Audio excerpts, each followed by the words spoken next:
Quero cumprimentar toda a diretoria desta amada igreja, parabenizá-los pelo seu aniversário, pela sua festa.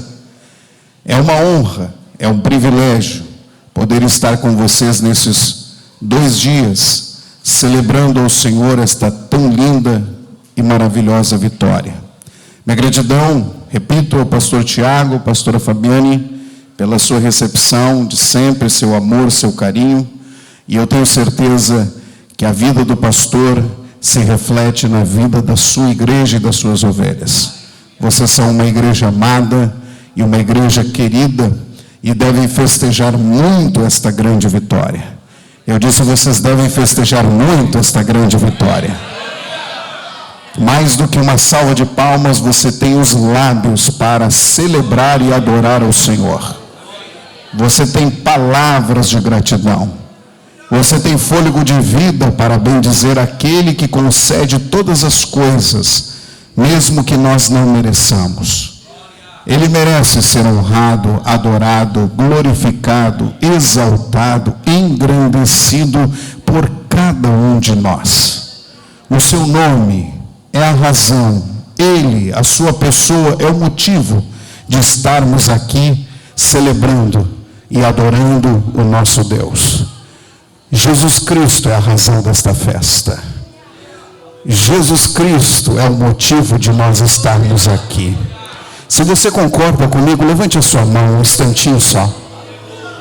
Se você puder, eu sei que tem um telhado sobre a sua cabeça. Eu sei que tem.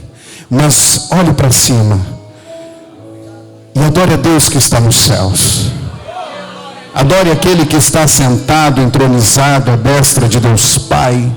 Jesus Cristo, seu Filho unigênito. Por causa dele nós somos uma igreja. Levante a sua mão e adore. Levante a sua mão. Sabe por que você está em Cristo? Porque ele te amou primeiro. Porque ele te conquistou. Porque ele te alcançou. Você não estaria aqui se não fosse ele. Você não faria parte desta festa se não fosse ele. Você não teria ministério se não fosse ele. Então, por favor, levante a sua mãozinha. Levante, levante. Levante, todos aqui, todos os que estão trabalhando, os que estão servindo, os que estão ajudando, os obreiros, as obreiras, levante a sua mão e agradeça.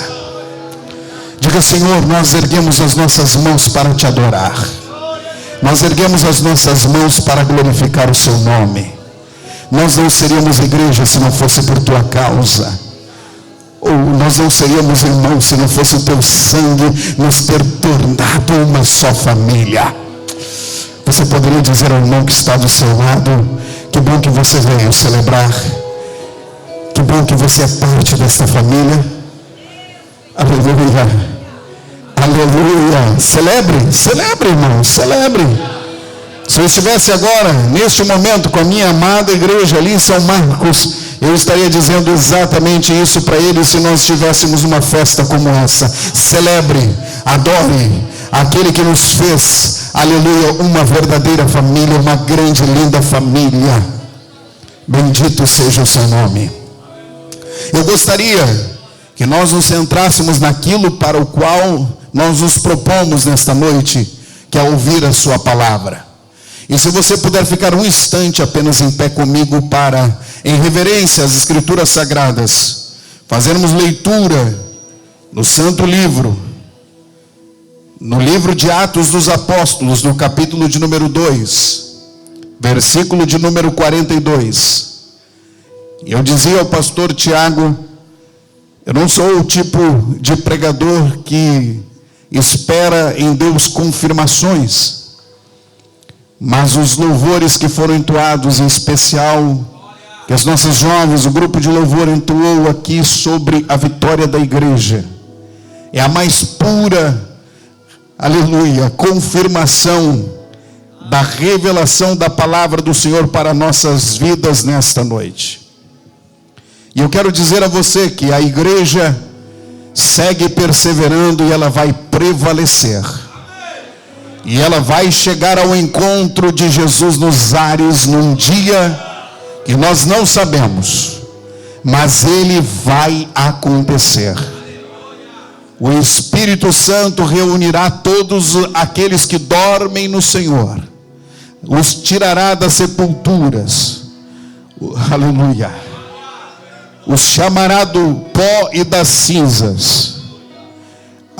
Eu não sei como Ele vai fazer, mas como eu sei que Ele é Deus e é todo poderoso, e a sua palavra, quando falada, torna aquilo que não existe em algo que passa a existir. Esse Deus, pelo poder do seu Espírito Santo, fará com que aqueles que já dormiram e creram na promessa sejam levantados primeiro, e depois aqueles que estiverem vivos serão transformados num piscar de olhos, e os seus corpos serão incorruptíveis, e serão arrebatados da face desta terra e subirão. Eu disse, eles subirão. O destino da igreja é para cima. Eu disse, o destino da igreja é para cima, é para subir.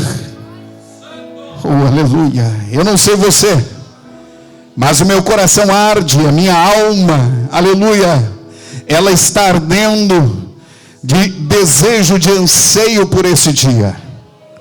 E se você ainda não faz parte desta igreja, é bom que você tome uma decisão logo.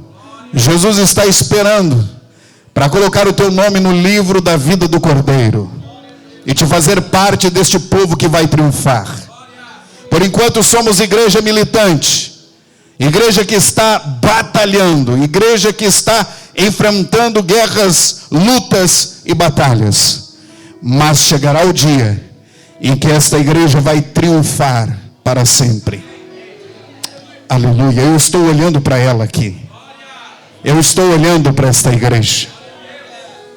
Bendito seja o nome do Senhor. Atos dos Apóstolos, capítulo 2, versículo de número 42. Atos 2, 42 nos diz a palavra do Senhor: e perseveravam na doutrina dos apóstolos, e na comunhão, e no partir do pão, e nas orações. Vou ler mais uma vez: e perseveravam na doutrina dos apóstolos, e na comunhão, e no partir do pão, e nas orações. Três características desta igreja vitoriosa. Três sinais que prevalecem numa igreja vencedora. Ela persevera na palavra de Deus, na doutrina dos apóstolos.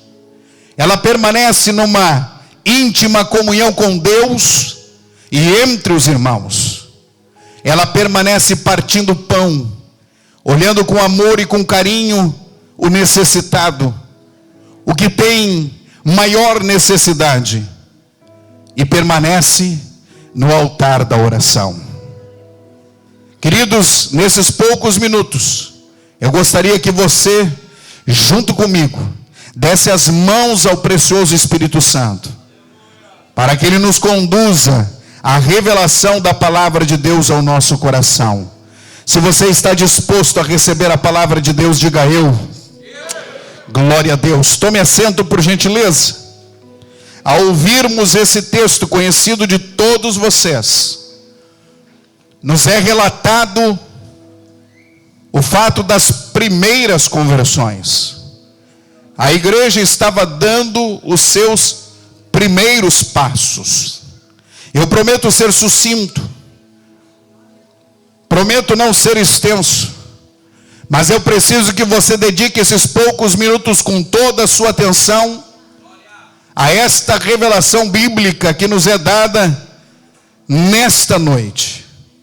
Para amanhã Deus reservará a sua porção, mas nesta noite você precisa compreender: essa igreja nasceu em meio à terrível perseguição. Os seguidores daquele que era o Nazareno, ou chamados também da seita do caminho, foram homens e mulheres que ignoraram a possibilidade de serem apanhados e mortos. nos primeiros passos da igreja.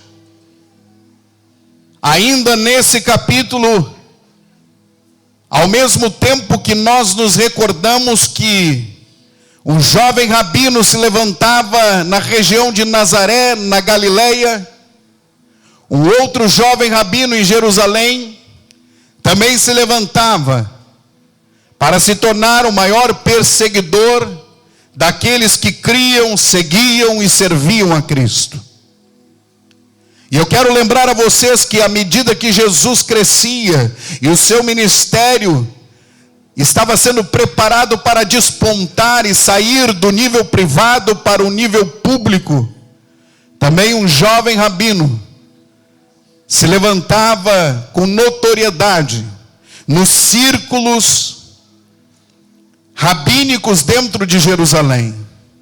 E essas duas situações aconteciam paralelamente. Jesus crescia e se desenvolvia na Galileia. E Saulo de Tarso crescia e se desenvolvia em Jerusalém. E esses dois haveriam de se encontrar de alguma forma, em algum momento. A igreja, quando estabelecida por Jesus, quando estruturada por Cristo, se tornou uma igreja perseguida no seu nascedouro. Jesus era alvo do desejo de morte daqueles que o odiavam pelas obras que ele fazia, pela palavra que ele lhes anunciava. Não seria diferente sobre a vida daqueles que o seguissem, sobre os seus discípulos, sobre os seus alunos. Jesus foi claro ao dizer: se me odiaram a mim, também odiarão a vós outros. O mundo me odiará a cada um de vocês igualmente. Porque não há comunhão entre a luz e as trevas. Não há como misturar, queridos irmãos, a luz com as trevas. Quando a luz resplandece, as trevas são dissipadas. E este é o cenário em que a igreja nasce. Este é o cenário em que a igreja vai ser formada. Mas ao longo deste caminho em que Jesus traça com seus discípulos, ele vai orientando, ele vai advertindo, ele vai dizendo acerca dos sofrimentos e das perseguições e batalhas que eles haveriam de enfrentar. Em um determinado instante, Jesus declara àqueles que o seguiam: vocês estão me acompanhando porque vocês querem pão e peixe. Porque o Deus de vocês é o vosso ventre. E vocês não têm outra intenção a não ser se fartarem. Porque viram que eu multipliquei pães e peixes. E naquele momento muitos dos seus discípulos deixaram de segui-lo. Isso está registrado no Evangelho de João, no capítulo 6 e no versículo 66. Parece uma coincidência, mas é justamente João 6:6 que aqueles homens deixaram de seguir o mestre da vida. Nesse contexto, estavam sendo desafiados os corações.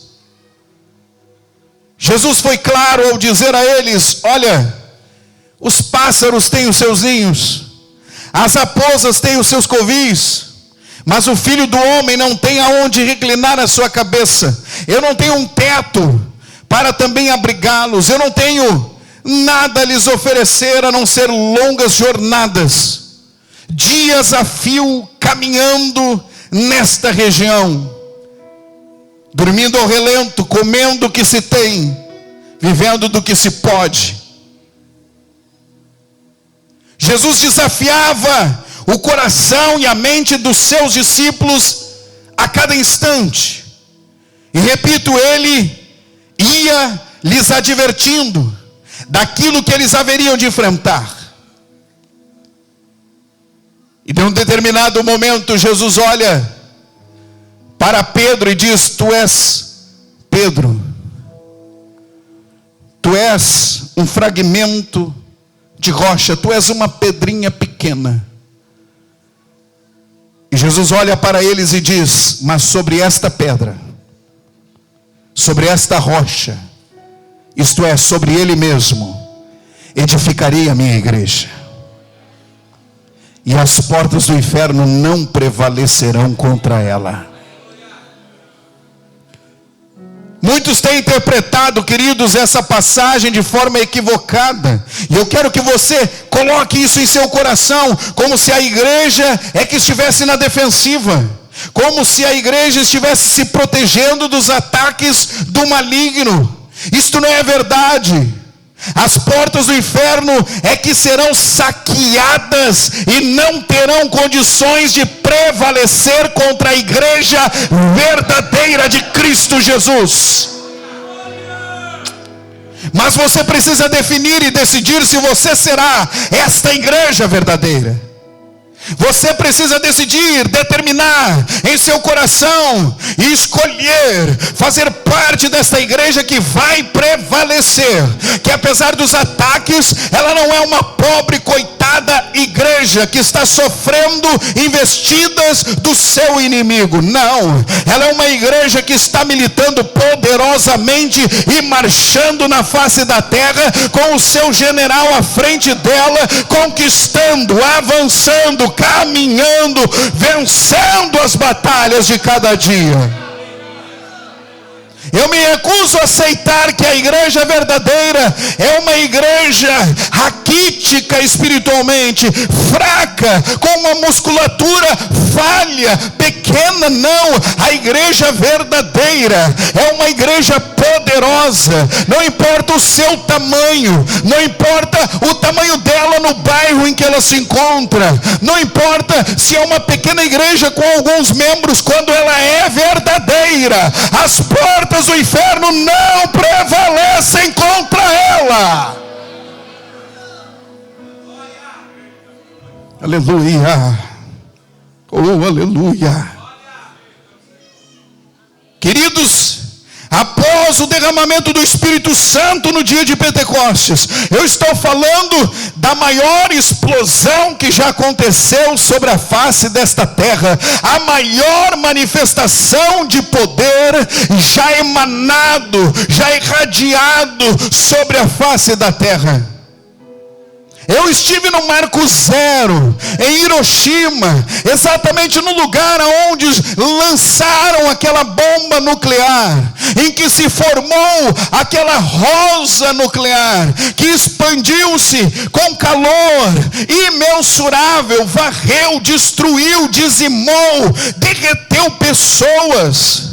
Um poder destrutivo excomunal, que alcançou um raio gigantesco em seus efeitos de destruição. Mas nada se compara à explosão que há pouco mais de 2000 anos atrás aconteceu num cenáculo em Jerusalém. Oh, aleluia! Aquela de Hiroshima há pouco tempo atrás destruiu. Mas essa que desceu, esta explosão que aconteceu em Jerusalém, ela trouxe vida.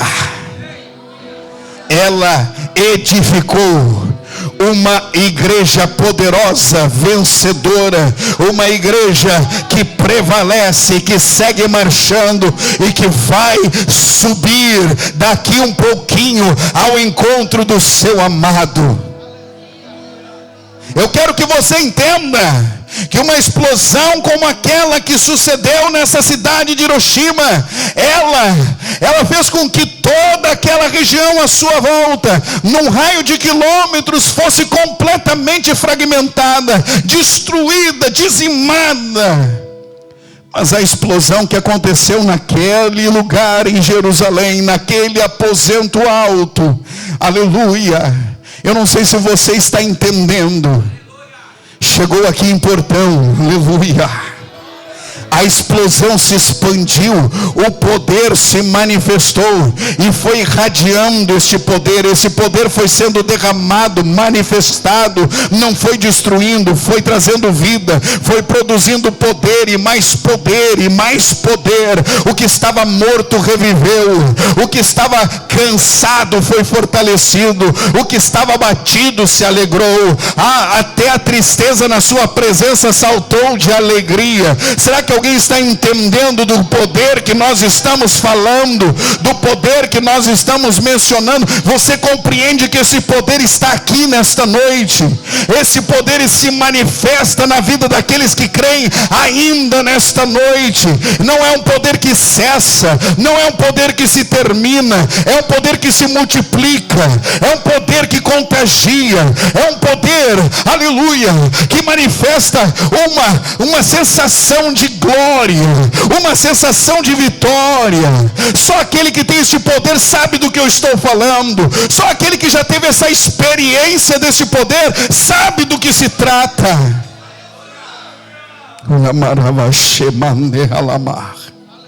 Esta igreja não é uma igreja que está encolhida num canto, chorando, vitimizada, sofrendo pancadas do seu adversário. Não, é uma igreja que está de cabeça erguida. Eu disse, é uma igreja que está de cabeça erguida. É uma igreja que tem os seus olhos no autor e consumador da sua fé. Prodígios e sinais aconteceram, foram feitos pelos apóstolos. Pessoas e mais pessoas conheciam e ouviam aquelas boas novas. Você está entendendo? A igreja primitiva avançava cada vez mais, até que aquela perseguição se deu de maneira aterradora. Mas aqueles homens e aquelas mulheres, estando no centro, no olho da perseguição, não deram as suas vidas por preciosas. Eles resolveram lutar o bom combate. Oh meu Deus, eles resolveram agradar aquele que os amou e os salvou. Eles resolveram fazer a vontade daquele que tinha morrido na cruz, ressuscitado ao terceiro dia, e vitorioso, havia perdoado os seus pecados de uma vez por todas. Parecia, sim, que as portas do inferno estariam prevalecendo contra a igreja.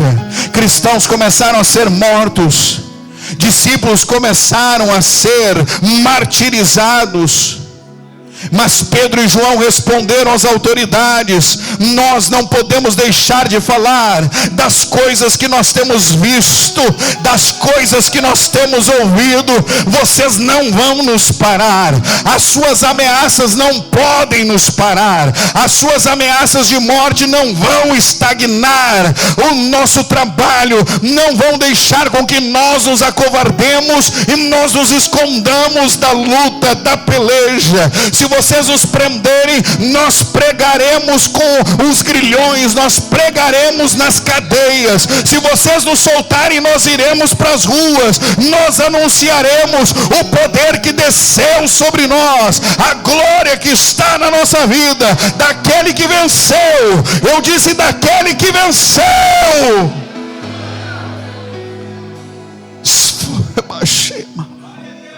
Foram açoitados, foram agredidos, foram mortos. Mas quanto mais sofriam, quanto mais a dor deles pingava na terra, quanto mais o sangue deles era derramado, mais sementes brotavam, mais vida germinava do sofrimento daqueles que ali estavam. Eu pergunto para você, era digno este mundo destes homens, destas mulheres, dessas crianças, desses pais de família que não negaram o nome de Jesus Cristo, mesmo tendo os seus filhos transpassados pela espada, sendo devorados pelas feras? Deixa eu perguntar para você, somos dignos deste sacrifício? Somos dignos desta obra que eles realizaram? Se nós estamos aqui é porque alguém pagou um preço alto. alguém antes de nós fez com que esta igreja fosse levantada nesta terra. Oh, aleluia. E não há outra explicação a não ser pelo poder de Deus. Eles se retiravam da presença do sinédrio e saíam dali glorificando, saíam dali cantando júbilo. Havia nos seus corações, por serem julgados dignos de sofrer afronta pelo nome de Jesus. Eram homens e mulheres que se alegravam por terem apanhado. Eram homens e mulheres que se alegravam por terem sido martirizados. Esse jovem rabino de Jerusalém os perseguia e os lançava em prisões. Quando não muito, dava ordem para executá-los. A exemplo de Estevão, o primeiro mártir conhecido, registrado no livro de Atos, sendo apedrejado diante de todos por ordem desse jovem rabino chamado Saulo de Tarso. E eu pergunto para você nessa noite: você está celebrando o que conhece, ou você está celebrando o que não conhece? Esses homens e mulheres, aleluia, um dia miraram uma igreja, um dia visualizaram um povo lavado e remido no sangue que foi derramado na cruz do Calvário. Aleluia. E não tomaram por preciosas as suas vidas para que mais alguém pudesse, aleluia, ser alcançado. Parece que eu ouço a voz deles dizendo: só mais um, Senhor. Parece que eu ouço a voz daqueles que tombaram gritando, dizendo: só mais uma alma, Senhor. Só mais uma vida no teu reino, Senhor. Vai valer a pena se eu cair prostrado. Ah, Senhor, vai valer a pena só por mais um, só por mais uma. Eles percorriam milhares de quilômetros para pregar a palavra de Deus às nações. Eles não iam de avião, não usavam internet, não havia televisão, não levantavam ofertas das igrejas e nem mesmo viajavam em veículos confortáveis. Muitos deles passaram tão grandes necessidades que morreram nas suas jornadas, mas não negaram o maior propósito que conheciam. Enquanto eles iam caindo, parece que eu ouço a voz deles gritando de novo, repito: só mais uma alma, Senhor. Senhor, só mais uma vida. Os seus pés percorriam jornadas que animais de carga não conseguiam percorrer. Oh, aleluia. Para que isso fosse nos alcançado nesta noite, o que movia o coração destes homens não era a prosperidade. O que movia o coração destas mulheres e o que eles buscavam incansavelmente não era reconhecimento das pessoas, nem status apostólico. Eu repito, parece que eu ouço a voz deles dizendo: só mais uma alma, Senhor. Só mais uma alma, Senhor. O que ardia no peito de cada um deles era o desejo de ver pessoas e mais pessoas se dobrando e se entregando a Jesus de Nazaré, se rendendo a Ele como seu Salvador. Enquanto alguns de nós enfrentamos lutinhas em nossa época e ainda reclamamos, estes homens e mulheres foram presos, açoitados, assassinados e perseguidos por causa do amor, porque oravam gritando: mais uma alma, Senhor. Mais uma alma, Senhor. Eles poderiam murmurar, quem sabe, blasfemar e questionar a Deus, dizendo: nós estamos fazendo a tua vontade e tu nos deixa ser perseguidos, dilacerados, nossas famílias e nossos filhos devorados, transpassados, decapitados. Eles poderiam gritar, eles poderiam bradar, mas parece que eu ouço o som da voz deles dizendo: só mais uma alma, Senhor. Só mais uma alma, Senhor. Oh, aleluia. Será que você consegue ouvir essa voz? Essa voz desses mártires que bradavam: só mais uma alma, Senhor. Aleluia. Em um momento eles poderiam estar dormindo, descansando o corpo, tranquilos, em alguma circunstância como cada um de nós muitas vezes nos encontramos. Mas ao invés de estarem lá, eles se dedicavam à oração, aos gemidos, aos choros, aos rogos, ao clamor, suplicando pela salvação de mais alguém, suplicando para que Deus alcançasse o mundo. Cresciam paralelamente seitas que levantavam narrativas falsas, não diferente dos nossos dias, mentiras e mais mentiras, para desfazer a pregação do genuíno evangelho, da inerrante palavra de Deus. Eles sofriam não apenas a perseguição externa, mas sofriam perseguições internas. Mas eles se lembravam, a cada dia, a cada passo que davam, que Jesus havia lhes declarado: continuem marchando, continuem andando, porque as portas do inferno não prevalecerão contra a minha verdadeira igreja. Podem estar certos disso. Vocês vão enfrentar lutas e perseguições, mas eu garanto a vocês, aquele que crê em mim, aquele que crer em mim, ainda que esteja morto, viverá. Ainda que seja transpassado, martirizado, viverá. A igreja vai prevalecer. Em outras palavras, Jesus estava dizendo: quem vai recuar é o inferno, não a minha igreja. A minha igreja vai continuar marchando, vai continuar vencendo, vai continuar prevalecendo. Mas o inferno não se rende tão fácil assim. E num determinado momento da história desta igreja, o imperador romano teve a ideia de tornar o cristianismo a religião oficial de todo mundo que estava sob o domínio. E queridos, quando eu olho para isto, eu vejo mais uma vez aquela expressão verdadeira que o mundo está utilizando até os dias de hoje.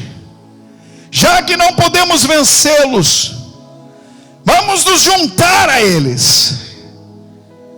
A ideia satânica nesta declaração era: já que nós não podemos dizimá-los, acabar com cada um deles, erradicá-los, varrê-los da face da terra, vamos poluí-los, vamos destruí-los por dentro, vamos acabar com eles no seio, no coração da igreja.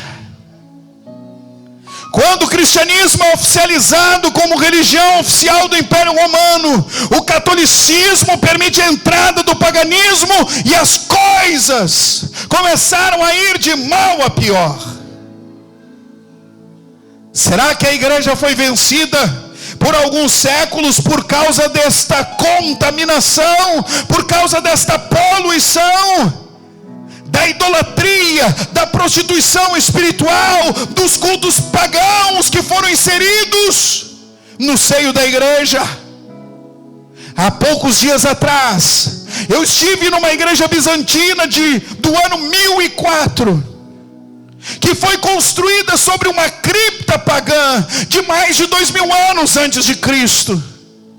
Aquela igreja chegava nos seus preceitos, na sua liturgia dogmática, contaminada, e estabelecia sobre uma gruta pagã um templo cristão.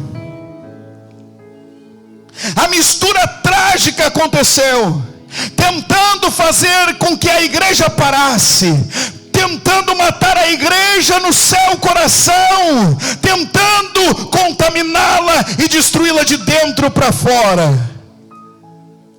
Mas escute o que eu vou lhe dizer: de forma alguma a verdadeira igreja foi atingida.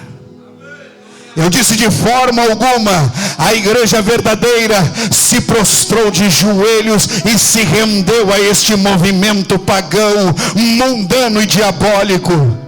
A igreja prevalecia, a igreja continuava, a verdadeira igreja incontaminada, não era poluída. A igreja continuava assim de joelhos, mas não prostrada diante do mundo, nem do imperador ou dos imperadores de Roma. Ela estava prostrada no altar da oração diante do Rei da Glória.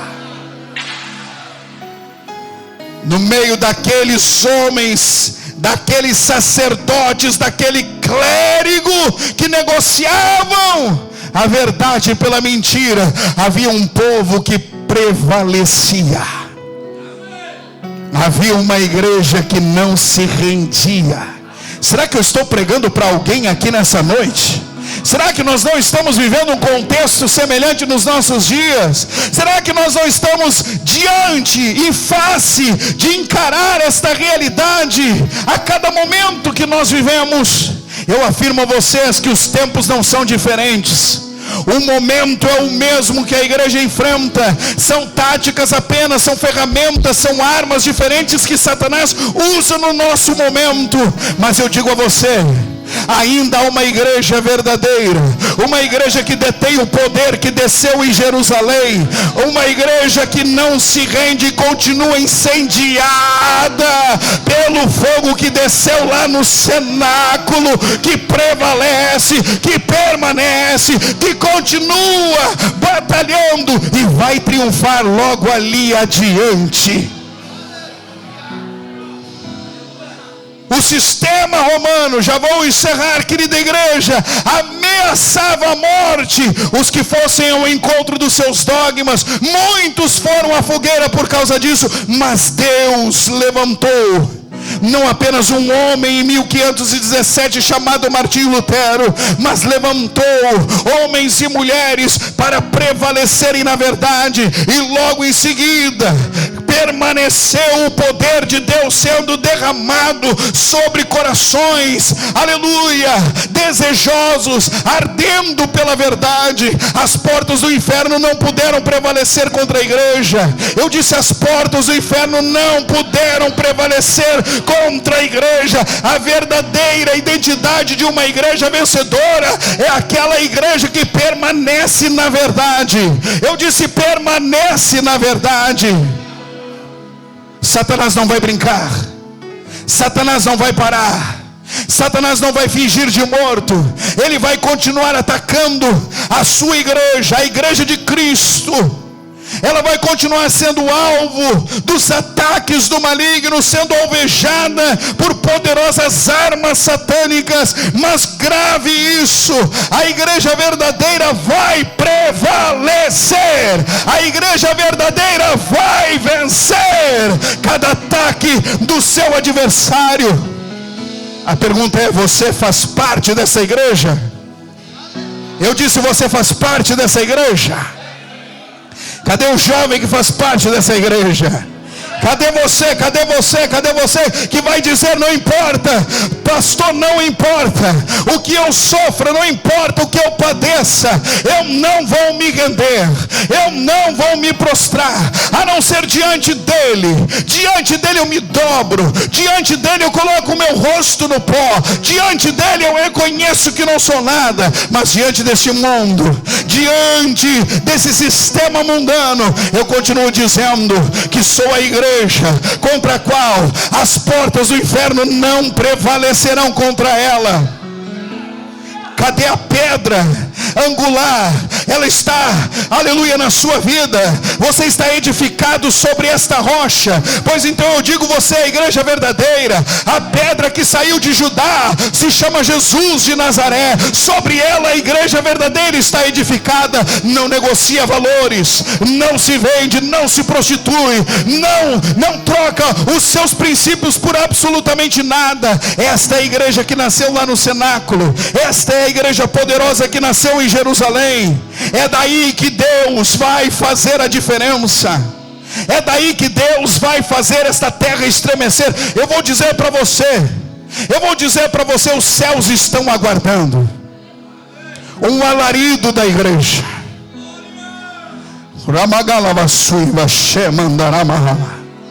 Os céus estão esperando, porque 24 horas por dia, aleluia, lá no céu, diante do seu trono, todos estão dizendo: santo, santo, santo,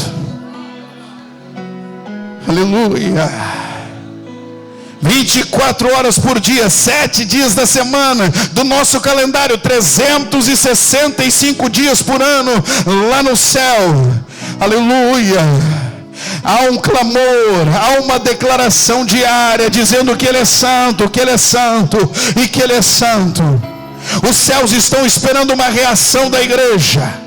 Os céus estão aguardando o alarido deste povo que está aqui na terra, que brade vitória, que brade que são a igreja verdadeira e que não irão se dobrar diante das ameaças que sofrem. Nós não estamos talvez sendo atingidos no nosso corpo, no nosso físico, com uma perseguição, ainda não, sendo postos atrás das grades, nas cadeias, ainda não. Mas a guerra ideológica, a guerra de princípios, a guerra das narrativas, os ataques malignos contra a igreja, contra você que tem princípios de Deus na vida, não param, não cessam, vão aumentar, vão continuar, vão crescer. Mas a igreja verdadeira, eu disse mais, a igreja verdadeira, eu achei que tinha igreja verdadeira aqui, mas a igreja verdadeira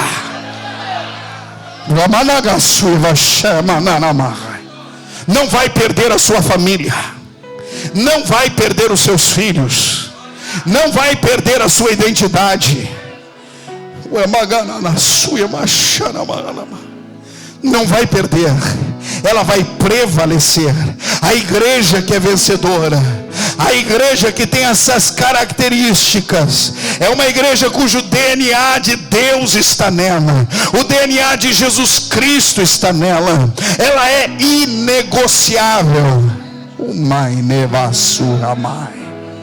Será que ela está aqui nessa noite? Será que estão homens e mulheres que não se prostram, não se dobram aqui nessa noite, neste lugar? Oh meu Deus, você está sendo desafiado, você está sendo perseguido. Talvez você não tenha se dado conta, mas a igreja já não tem mais espaço nas cidades. A igreja já não tem, a verdadeira igreja não tem mais espaço na sociedade. A verdadeira igreja, aleluia, aleluia, ela não é bem-vinda. A igreja verdadeira, ela não é amada. Ela é tolerada e suportada por um pouco de tempo. Mas eu afirmo a você nessa noite, em nome de Jesus, não te preocupes, não te amedrontes, não te rendas. Você é mais do que vencedor em Cristo Jesus. Você é mais do que vencedor em Cristo Jesus. Aleluia, o resultado desta batalha já está determinado. O fim dessa guerra já foi definido. A igreja já é vitoriosa. A igreja já prevaleceu. Isso não está, queridos irmãos, em um momento futuro. Está no momento presente. O verbo está conjugado agora. Somos, não seremos, somos mais do que vencedores em Cristo Jesus, o nosso Senhor e Salvador. Aonde está a igreja que vai marchar em vitória? Você veio celebrar o que aqui nessa noite? Conquistas materiais, glória a Deus por elas. Eu celebro também. Você veio aqui celebrar algumas conquistas sociais, glória a Deus. Eu também celebro por elas. Mas a maior de todas as vitórias, oh, aleluia, é que ainda que esse corpo se desfaça, que ainda que essa casa terrestre tombe, oh, aleluia, o seu nome já está lá. Eu disse, o seu nome já está lá. Não fique de fora. A igreja verdadeira, ela todinha vai subir. Ninguém ficará para trás. A igreja verdadeira vai subir. A igreja verdadeira, na verdade, ela já está assentada nas regiões celestiais em Cristo Jesus. Paulo determina isso na carta aos Efésios. Por uma revelação divina, Paulo nos afirma: nós já estamos com Cristo, com cidadãos dos céus. Igreja que já prevaleceu, igreja que já venceu. Oh, aleluia. Talvez você esteja dizendo em seu coração: o pastor não sabe o que eu estou passando. O pastor não sabe o que eu estou enfrentando. Jesus nunca me prometeu ou te prometeu um mar de rosas. Mas uma coisa é certa: no mundo tereis aflições. Mas tenha um bom ânimo. Tenha um bom ânimo. Eu venci este mundo. Aleluia. Não diz o texto: e vós vencereis também. Talvez alguns gostariam que estivesse neste versículo, mas ele não está. Agora, uma coisa é certa: chegará o dia em que ele colocará os nossos inimigos debaixo dos nossos pés. De uma igreja vitoriosa, de uma igreja verdadeira, os inimigos da igreja serão colocados debaixo dos seus pés. Talvez você fique relutando e dizendo: mas será verdade?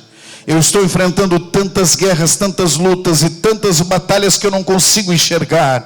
Deixa eu dizer para você que esse poder que vem do alto, ele abrirá os teus olhos. E você enxergará aquilo que você não tem conseguido ver nesses últimos dias. Se alguém soubesse a situação em que o pastor se encontra nesse momento, talvez você diria: mas ele não tem razão para pregar. Ele não tem razão para glorificar o Deus que ele serve. Ele está enfrentando tantas lutas, tantas guerras, tantas batalhas. Mas uma coisa é certa, e eu afirmo a você: eu já sou mais do que vencedor em Cristo Jesus. Não são as guerras e as lutas e batalhas dessa vida que vão me fazer parar. Eu vou continuar dizendo: estou subindo. Eu estou subindo. Eu estou marchando para cima. Eu estou subindo. Quem está subindo comigo? Quem está subindo em direção a Ele? Quem está subindo? Só quem está subindo. Só quem está subindo, só quem está subindo. Fique de pé um instantinho. Fique de pé um instantinho. Só quem sobe, só quem vai subir.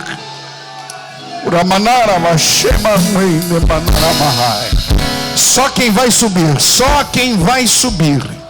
Essa é uma decisão, escolha sua. Essa é uma decisão e uma escolha do teu coração. Há uma igreja perseguida aqui, mas há uma igreja que está subindo. Há uma igreja que está marchando os degraus em direção ao encontro do amado da sua alma. A guerra é grande, a batalha é grande, mas eu já venci em Cristo Jesus, meu Senhor. Eu já prevaleci como igreja. Aleluia. Aleluia. Eu olho para você e vejo um vencedor. Ah, mas que jargão é esse? Não é jargão nenhum. Eu olho para você e vejo alguém que tem a possibilidade de escolher a vitória que ele já conquistou lá na cruz do Calvário.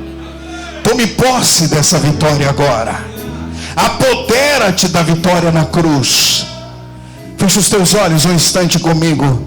Por gentileza, fecha os teus olhos e diga para ele: eu creio na minha vitória, Senhor. Eu creio naquilo que tu conquistastes para mim lá naquela cruz. Eu creio nos milagres, nos sinais, nos prodígios e nas maravilhas. Eu creio que o Senhor derramará o seu poder aqui sobre nós nesta noite. Mas sobretudo eu creio na salvação da minha alma. Eu creio que o meu nome está escrito no livro da vida. Eu creio que os meus pecados foram perdoados. Eu creio que o teu sangue me purificou. Eu creio que eu estava condenado e agora eu sou livre. Eu creio que eu estava preso, estava morrendo nos meus delitos, mas hoje eu estou liberto para a glória do teu nome. Eu estou subindo, Senhor. Diga para o Senhor, diga para ele: Senhor, eu estou indo ao teu encontro. Eu estou indo ao encontro do Senhor. Eu sou igreja verdadeira. Eu sou igreja prevalecente. Eu sou igreja vencedora. Eu sou igreja que prospera. Eu sou igreja que conquista.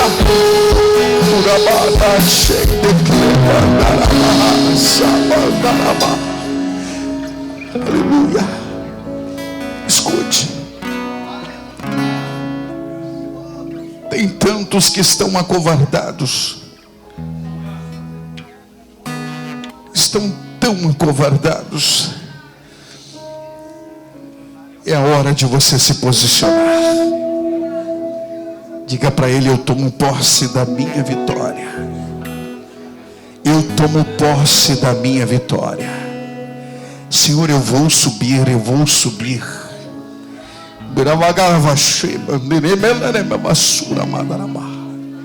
Senhor, eu estou lutando, mas eu vou subir.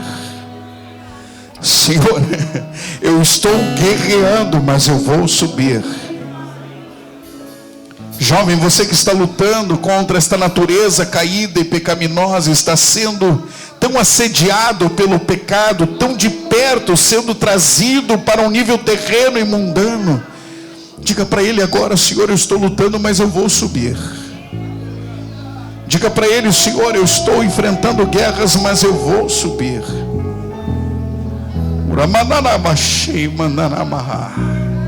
Senhor, eu tenho peso na minha vida, tenho pesos que me trazem para baixo, me levam a uma sensação de culpa, de sofrimento, mas eu vou subir, eu vou vencer e eu vou subir.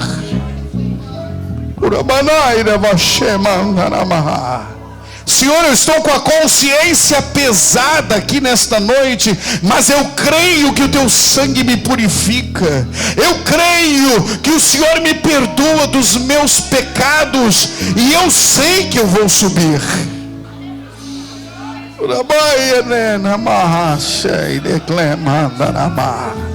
Eu sei que o Senhor vai me limpar. Eu sei que o Senhor vai me purificar de todas as obras mortas, e eu vou subir. Eu sei, Senhor.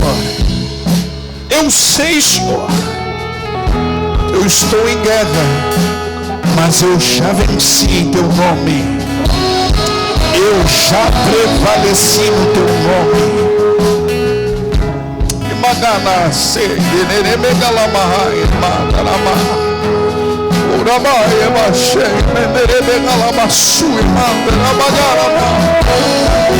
Pastor, mas o senhor não sabe o que eu estou passando. Não tem noção do peso que está sobre os meus ombros. Aleluia. Aleluia. Me permita desafiar você que está com fardo pesadíssimo sobre os seus ombros, a deixá-lo neste altar comigo nessa noite, na presença daquele que tem um fardo leve e um jugo suave. Ele vai te levantar, Ele vai te curar, Ele vai te libertar, Ele vai, aleluia, soltar essas amarras, essas cadeias, Ele vai quebrar esses grilhões, para que você possa subir, para que você se torne igreja verdadeira. Onde está o primeiro que quer deixar